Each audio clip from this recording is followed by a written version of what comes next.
التعمري فريقه هبط، يزن نعيمات ما مقول بفريق هذا الموسم. ادري احنا يا مالتني شي علينا سارحين بالتايهات، علينا فريقنا بمنتخبنا خلينا ندعمه. ليش تسوون مشاحنات من هسي؟ عاد بنفوز عليهم سووا مشاحنات، مو هسه جاي تنشرون وهاي ويسوون مشاحنات، وهذا الشيء ما يخدم فريقنا.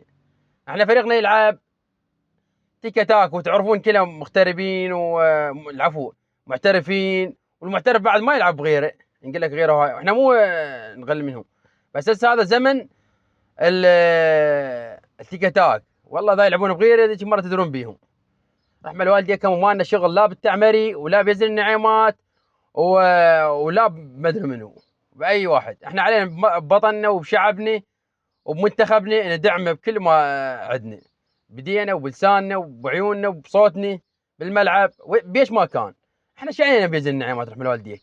احنا 24 ساعة فاتحين بفلان وعلان بالاتحاد مالتنا نسقط بيه، ويجي ذاك التعمري وما اعرف منو. رحمة الوالديكم، شنو رايكم بحكي؟ شو علينا مو صحيح؟ وشكرا لكم.